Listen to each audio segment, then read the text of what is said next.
Hello friends, പുതിയൊരു വീഡിയോയിലേക്ക് സ്വാഗതം. ഇത് നമുക്ക് 8/2/2025 നടന്ന 10th ലെവൽ പ്രിലിമിനറി എക്സാമിനേഷൻ്റെ ക്വസ്റ്റ്യൻസും റിലേറ്റഡ് ഫാക്ട്സും നോക്കാം. അപ്പോൾ ഇന്ന് നമുക്ക് ലാസ്റ്റ് പാർട്ടാണ്. വീഡിയോയിലേക്ക് പോകാം. 71ാമത്തെ ക്വസ്റ്റ്യൻ: ഏത് തരം മാധ്യമത്തിലൂടെയാണ് ശബ്ദം കൂടുതൽ വേഗത്തിൽ സഞ്ചരിക്കുന്നത്? ആൻസർ ഓപ്ഷൻ എ, ഖരം. അപ്പോൾ ശബ്ദത്തിന് സഞ്ചരിക്കാൻ ഒരു മാധ്യമം ആവശ്യമാണ്. അതുകൊണ്ട് ശൂന്യതയിലൂടെ ശബ്ദതരംഗങ്ങൾക്ക് സഞ്ചരിക്കാൻ ആകില്ല. ശൂന്യതയിലൂടെ ശബ്ദതരംഗങ്ങൾക്ക് സഞ്ചരിക്കാനാവില്ല. കാരണം ശബ്ദത്തിന് സഞ്ചരിക്കാൻ ഒരു മാധ്യമം ആവശ്യമാണ്. അപ്പോൾ നമ്മുടെ ശ്രവണ പരിധി എന്ന് പറയുന്നത് 20 ഹെർട്സ് മുതൽ 20,000 ഹെർട്സ് വരെയാണ്. അപ്പോൾ 120 ഡെസിബലിന് മുകളിലുള്ള ശബ്ദം നമുക്ക് കേൾവിക്ക് തകരാറുണ്ടാക്കുന്നു. 120 ഡെസിബലിന് മുകളിലുള്ള ശബ്ദം കേൾവിക്ക് തകരാറുണ്ടാക്കുന്നു. ശബ്ദം വിവിധ വസ്തുക്കളിൽ തട്ടി ആവർത്തിച്ചുണ്ടാകുന്ന പ്രതിഫലനം അറിയപ്പെടുന്ന പേരാണ് അനുരണനം. അനുരണനം. ശബ്ദം വിവിധ വസ്തുക്കളിൽ തട്ടി ആവർത്തിച്ചുണ്ടാകുന്ന പ്രതിഫലനത്തിന് പറയുന്ന പേരാണ് അനുരണനം. ശബ്ദത്തിന് പ്രതിധ്വനി സംഭവിക്കാനുള്ള ഏറ്റവും കുറഞ്ഞ ദൂരം 17 മീറ്ററാണ്.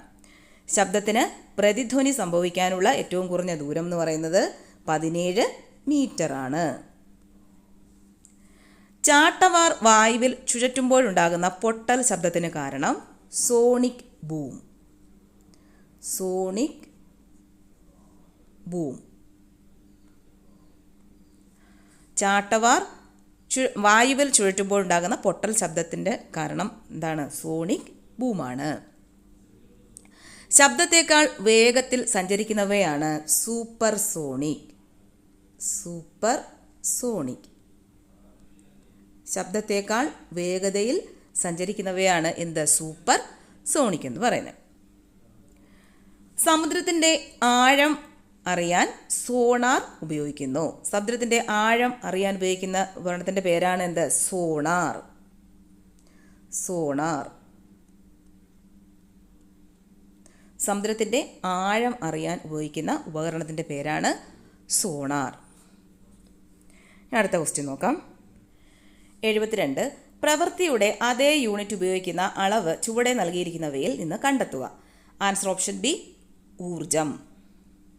അപ്പോൾ പ്രവൃത്തി ചെയ്യാനുള്ള കഴിവിനെയാണ് എന്തെന്ന് പറയുന്നത്? ഊർജം എന്ന് പറയുന്നത്. പ്രവൃത്തി ചെയ്യാനുള്ള കഴിവിനെ പറയുന്ന പേരാണ് ഊർജം. പ്രവൃത്തി, ഊർജം എന്നിവയുടെ SI സിസ്റ്റത്തിലെ യൂണിറ്റാണ് ജൂൾ. പ്രവൃത്തി, ഊർജം എന്നിവയുടെ SI സിസ്റ്റത്തിലെ യൂണിറ്റാണ് ജൂൾ. പ്രവൃത്തിയുടെയും ഊർജത്തിൻ്റെയും CGS യൂണിറ്റാണ് ഇയർഗ്. അപ്പോൾ ജൂൾ എന്ന് പറയുന്നത് എന്താണ്? പ്രവൃത്തി, ഊർജം എന്നിവയുടെ SI സിസ്റ്റത്തിലെ യൂണിറ്റ്. പ്രവൃത്തിയുടെയും ഊർജത്തിൻ്റെയും CGS യൂണിറ്റാണ് ഇയർഗ്. ഒരു ജൂൾ എന്ന് പറയുന്നത് 10⁻²2 ഇർഗാണ്. 10⁻2 ഇർഗ് ആണ് ഒരു ജൂൾ. ഊർജ സംരക്ഷണ നിയമം ആവിഷ്കരിച്ച ശാസ്ത്രജ്ഞൻ ആൽബർട്ട് ഐൻസ്റ്റീൻ. ഊർജ സംരക്ഷണ നിയമം ആവിഷ്കരിച്ച ശാസ്ത്രജ്ഞൻ ആര് എന്ന് ചോദിച്ചാൽ ആരാണ്? ആൽബർട്ട് ഐൻസ്റ്റീൻ ആണ്. യാന്ത്രികോർജവും താപവും തമ്മിലുള്ള ബന്ധം വ്യക്തമാക്കുന്ന നിയമമാണ് ജൂൾ നിയമം. അപ്പോൾ ജൂൾ നിയമം എന്ന് പറഞ്ഞാൽ എന്താണ്? യാന്ത്രികോർജവും താപവും തമ്മിലുള്ള ബന്ധം വ്യക്തമാക്കുന്ന നിയമം. അതാണ് ജൂൾ നിയമം. ഒരു വസ്തുവിൻ്റെ ചലനം മൂലമുണ്ടാകുന്ന ഊർജമാണ് ഗതികോർജം. ഗതികോർജം. ഗതികോർജം എന്ന് പറഞ്ഞാൽ എന്താണ്? ഒരു വസ്തുവിൻ്റെ ചലനം മൂലം ഉണ്ടാകുന്ന ഊർജം. അതാണ് ഗതികോർജം. ഒരു സെക്കൻഡിൽ ചെയ്ത പ്രവൃത്തിയുടെ അളവാണ് പവർ. പവർ എന്ന് പറഞ്ഞാൽ എന്താണ്? ഒരു സെക്കൻഡിൽ ചെയ്ത പ്രവൃത്തിയുടെ അളവാണ് പവർ. പവറിൻ്റെ യൂണിറ്റാണ് വാട്ട്. പവർ എന്ന് പറഞ്ഞാൽ ഒരു സെക്കൻഡിൽ ചെയ്ത പ്രവൃത്തിയുടെ അളവ് പവർ. പവറിൻ്റെ യൂണിറ്റ് വാട്ട്. അടുത്ത ക്വസ്റ്റ്യൻ നോക്കാം. 73. ഒരു സ്റ്റോറേജ് ബാറ്ററി ചാർജ് ചെയ്യുന്ന അവസരത്തിൽ വൈദ്യുതിയുടെ ഏത് ഫലമാണ് പ്രയോജനപ്പെടുത്തിയിരിക്കുന്നത്? ആൻസർ ഓപ്ഷൻ ബി, രാസഫലം. ഇപ്പോൾ ഒരു ഡൈനാമോയിലുള്ള ഊർജ പരിവർത്തനം എന്താണ്? ഡൈനാമോ യാന്ത്രികോർജം വൈദ്യുതോർജമായി മാറുന്നു. ഡൈനാമോയിൽ യാന്ത്രികോർജം വൈദ്യുതോർജമായി മാറുന്നു. മൈക്രോഫോണിൽ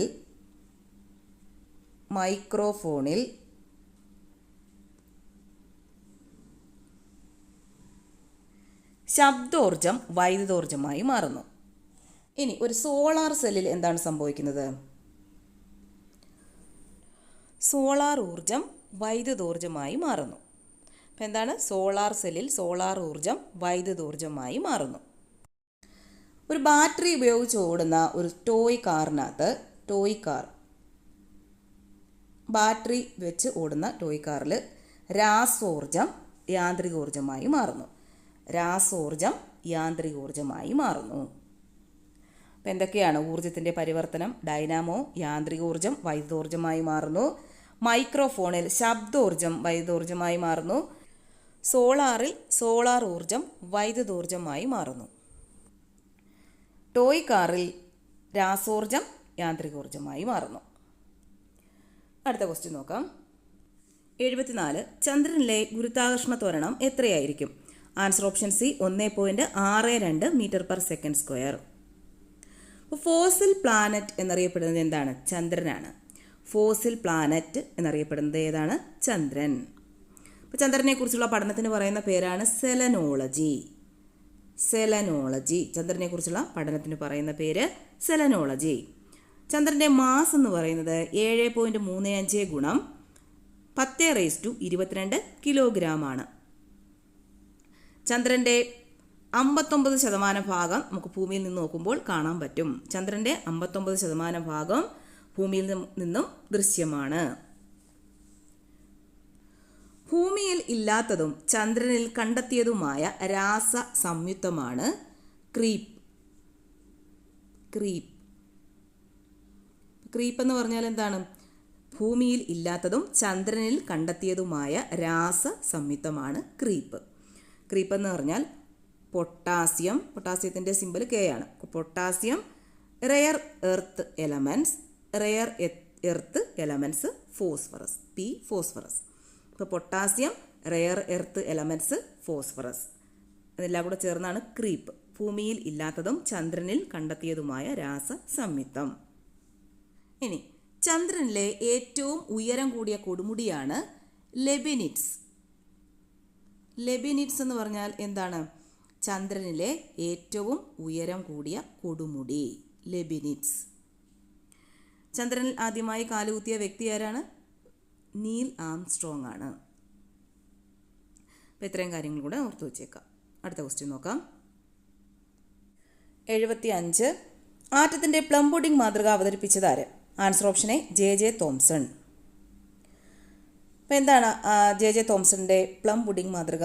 പോസിറ്റീവ് ചാർജുള്ള ആറ്റത്തിൽ നെഗറ്റീവ് ചാർജുള്ള ഇലക്ട്രോണുകൾ വിതരണം ചെയ്തിരിക്കുന്നത് പുഡിങ്ങിൽ പ്ലം എന്ന പോലെയോ തണ്ണിമത്തനിൽ അതിൻ്റെ വിത്തുകൾ വിതരണം ചെയ്തിരിക്കുന്നതിനോ സമാനമായിരിക്കുമെന്നാണ് J.J. തോംസൺ വിശദീകരിച്ചത്. തോംസൺ നെഗറ്റീവ് ചാർജുള്ള കണികകളെ വിളിച്ചിരുന്ന പേരാണ് കോർപ്പസിൽസ്.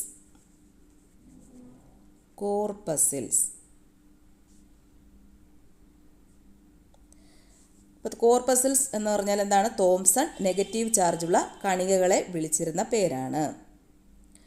പ്ലം പുഡിംഗ് മോഡൽ അറിയപ്പെടുന്ന പേര് തോംസന്റെ അറ്റോമിക് മോഡൽ എന്നാണ്. പ്ലം പുഡിംഗ് മോഡൽ തെറ്റാണ് എന്ന് തെളിയിക്കപ്പെട്ട പരീക്ഷണമാണ് റുദർഫോർഡിൻ്റെ സ്വർണ്ണഫലക പരീക്ഷണം. പ്ലം പുഡിംഗ് മോഡൽ തെറ്റാണ് എന്ന് തെളിയിക്കപ്പെട്ട പരീക്ഷണം ഏതാണ്? റുദർഫോർഡിൻ്റെ സ്വർണ്ണഫലക പരീക്ഷണമാണ്. ഇനി പ്രോട്ടോൺ കണ്ടെത്തിയത് ആരാണ്? റുദർഫോർഡാണ് പ്രോട്ടോൺ കണ്ടെത്തിയത്. പോസിറ്റീവ് ചാർജാണ് പ്രോട്ടോണിനുള്ളത്. ന്യൂട്രോൺ കണ്ടെത്തിയത് ജെയിംസ് ചാഡ്വിക് ആണ് ന്യൂട്രോൺ കണ്ടെത്തിയത്. ന്യൂട്രോണിന് ചാർജ് ഇല്ല. ഇലക്ട്രോൺ കണ്ടെത്തിയത് ആരാണ്? J Thomson. ജെ തോംസൺ ആണ് ഇലക്ട്രോൺ കണ്ടെത്തിയത്. ഇലക്ട്രോണിൻ്റെ ചാർജ് നെഗറ്റീവ്. ഇലക്ട്രോണിൻ്റെ ചാർജ് ഏതാണ്? നെഗറ്റീവ്.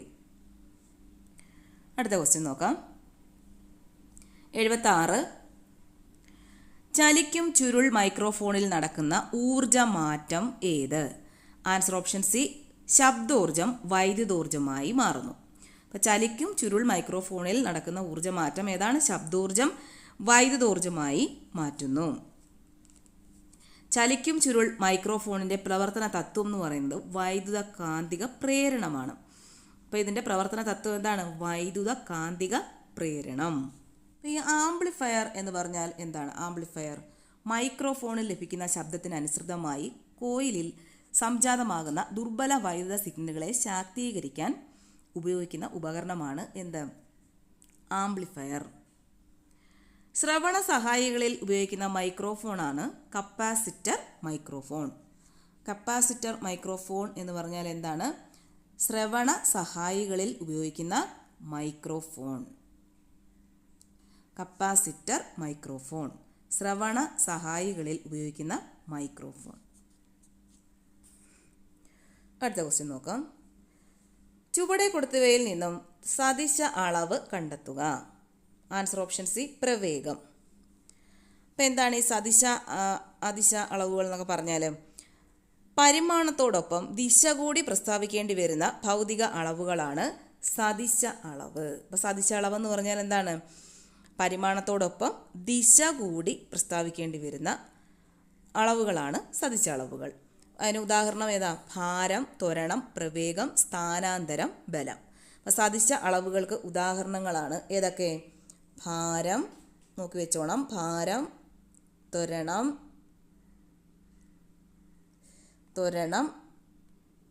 പ്രവേഗം,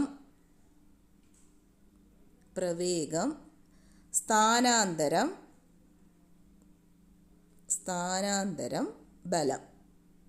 ഇതൊക്കെ സദിശ അളവുകൾക്ക് ഉദാഹരണങ്ങളാണ്. അപ്പോൾ അദിശ അളവെന്ന് പറഞ്ഞാൽ എന്താണ്? പരിമാണത്തോടൊപ്പം ദിശ പ്രസ്താവിക്കേണ്ടതില്ലാത്ത ഭൗതിക അളവുകളാണ് അദിശ അളവുകൾ. അദിശ അളവുകൾക്ക് ഉദാഹരണം സമയം, ദൂരം, മാസ്, വേഗത, നീളം. അപ്പോൾ സമയത്തിനൊന്നും അതിൻ്റെ ദിശ പറയേണ്ട ആവശ്യമില്ല. സമയം, ദൂരം, മാസ്, വേഗത, നീളം ഇതൊക്കെയാണ് അദിശ അളവുകൾ. അടുത്ത ക്വസ്റ്റ്യൻ നോക്കാം. 78. ഭക്ഷ്യപദാർത്ഥങ്ങൾക്ക് മഞ്ഞ നിറം നൽകാൻ ഉപയോഗിക്കുന്ന രാസവസ്തു ഏത്? Answer option A, tartrazine. അപ്പോൾ ഈ ടാർട്രസിൻ നിരോധിച്ച രാജ്യങ്ങളാണ് നോർവേ, ആസ്ട്രിയ. ടാർട്രസിൻ നിരോധിച്ച രാജ്യങ്ങൾ ഏതൊക്കെയാണ്? നോർവേ, ആസ്ട്രിയ. അപ്പോൾ അതിന് ഭക്ഷ്യവസ്തുക്കളിലെ രാസവസ്തുക്കൾ ഏതൊക്കെയാണ്? അതിൻ്റെ ഉപയോഗങ്ങൾ എന്തൊക്കെയാണെന്ന് നോക്കാം. എറിത്രോസിൻ ഉപയോഗിക്കുന്നത് ചുവപ്പ് നിറം നൽകാനാണ്. എറിത്രോസിൻ ഉപയോഗിക്കുന്നത് ചുവപ്പ് നിറം നൽകാൻ ഉപയോഗിക്കുന്നു. ഭക്ഷ്യവസ്തുക്കൾക്ക് ചുവപ്പ് നിറം നൽകാനാണ് എറിത്രോസിൻ ഉപയോഗിക്കുന്നത്. വാനിലിൻ എന്തിനാണ് ഉപയോഗിക്കുന്നത്? രുചി കൂട്ടാനാണ് വാനിലിൻ ഉപയോഗിക്കുന്നത്. ഫോസ്ഫോറിക് ആസിഡ് പുളിരുചി കിട്ടാനാണ് ഫോസ്ഫോറിക് ആസിഡ് ഉപയോഗിക്കുന്നത്. അലൈൽ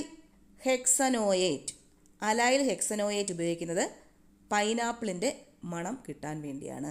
അലൈൽ ഹെക്സനോയേറ്റ് എന്തിനാണ് ഉപയോഗിക്കുന്നത്? പൈനാപ്പിളിൻ്റെ മണം കിട്ടാൻ. ഭക്ഷ്യവസ്തുവിൽ പൈനാപ്പിളിൻ്റെ മണം കിട്ടാൻ ഉപയോഗിക്കുന്നതാണ് അലൈൽ ഹെക്സനോയേറ്റ്. അടുത്ത ക്വസ്റ്റ്യൻ നോക്കാം. 79. ഏത് ലോഹത്തിൻ്റെ അയിരാണ് calamine? Answer option B, zinc. Galvanization ചെയ്യാൻ ഉപയോഗിക്കുന്ന ലോഹമാണ് സിങ്ക്. അപ്പോൾ എന്താണ് ഗാൽവനൈസേഷൻ എന്ന് പറഞ്ഞാൽ? അയണിൻ്റെ പുറത്ത്, അതായത് ഇരുമ്പിൻ്റെ പുറത്ത് സിങ്ക് പൂശുന്ന പ്രക്രിയ. അതിന് പറയുന്ന പേരാണ് ഗാൽവനൈസേഷൻ. ഇപ്പോൾ സിങ്കിൻ്റെ മറ്റ് അയിരുകൾ ഏതൊക്കെയാണ് കലാമിൻ കൂടാതെ? Zinc blende, zincite, calamine. Zinc blende, zincite, calamine ഇത് മൂന്നുമാണ് സിങ്കിൻ്റെ അയിരുകൾ. സാധാരണ ബാറ്ററികളിൽ നെഗറ്റീവ് ഇലക്ട്രോഡായി ഉപയോഗിക്കുന്ന ലോഹമാണ് സിങ്ക്. സാധാരണ ബാറ്ററികളിൽ നെഗറ്റീവ് ഇലക്ട്രോഡായിട്ട് ഉപയോഗിക്കുന്ന ഏത് ലോഹമാണ്? സിങ്ക്. സയനൈഡ് പ്രക്രിയ വഴി സ്വർണം, വെള്ളി എന്നിവ വേർതിരിച്ചെടുക്കാൻ ഉപയോഗിക്കുന്ന ലോഹം സിങ്ക്. നാഗപ്പൂക്കൾ എന്നറിയപ്പെടുന്ന സിങ്ക് സംയുക്തമാണ് സിങ്ക് ഓക്സൈഡ്. സിങ്ക് ഓക്സൈഡിന് പറയുന്ന പേരാണ് നാഗപ്പൂക്കൾ. Zinc oxide. സൗന്ദര്യ വർദ്ധക വസ്തുക്കളിൽ ഉപയോഗിക്കുന്ന ലോഹമാണ് സിങ്ക്. എലിവിഷം രാസപരമായി അറിയപ്പെടുന്ന പേരാണ് zinc phosphide. Zinc phosphide. Zinc phosphide എന്ന് പറഞ്ഞാൽ എന്താണ്? എലിവിഷമാണ്. Zinc phosphide. വൈറ്റ് വിട്രിയോൾ എന്നറിയപ്പെടുന്ന സിങ്ക് സംയുക്തമാണ് സിങ്ക് സൾഫൈഡ്. Zinc sulphate. അപ്പം എന്തൊക്കെയാണ്? എലിവിഷം രാസപരമായി അറിയപ്പെടുന്ന പേരെന്താണ്? Zinc phosphide. പിന്നെ നാഗപ്പൂക്കൾ എന്നറിയപ്പെടുന്ന സിങ്ക് സംയുക്തം സിങ്ക് ഓക്സൈഡ്. വൈറ്റ് വിട്രിയോൾ എന്നറിയപ്പെടുന്ന സിങ്ക് സംയുക്തം സിങ്ക് സൾഫേറ്റ്. 80. ഏത് മൂലകത്തിൻ്റെ പ്രതീകമാണ് K എന്ന അക്ഷരം കൊണ്ട് സൂചിപ്പിക്കുന്നത്? Answer option C, potassium. കാൽഷ്യത്തിനെ ഏതക്ഷരം കൊണ്ടാണ് സൂചിപ്പിക്കുന്നത്? Ca. Cadmium Cd. Sodium Na. സാന്ദ്രത കുറവുള്ള ലോഹങ്ങളിൽ രണ്ടാം സ്ഥാനമാണ് പൊട്ടാസ്യത്തിന്. പൊട്ടാസ്യത്തിൻ്റെ ലാറ്റിൻ പേരാണ് ഏത്? കാലിയം എന്ന് പറയുന്നത്. അതാണ് ഈ K എന്ന് കൊടുക്കുന്നത്. പൊട്ടാസ്യം ത്തിൻ്റെ ലാറ്റിൻ നാമം എന്താണ്? കാലിയം. പൊട്ടാഷ് എന്നറിയപ്പെടുന്ന രാസസംയുക്തമാണ് potassium carbonate.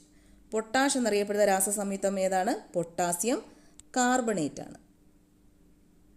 Carbonate. Potassium carbonate.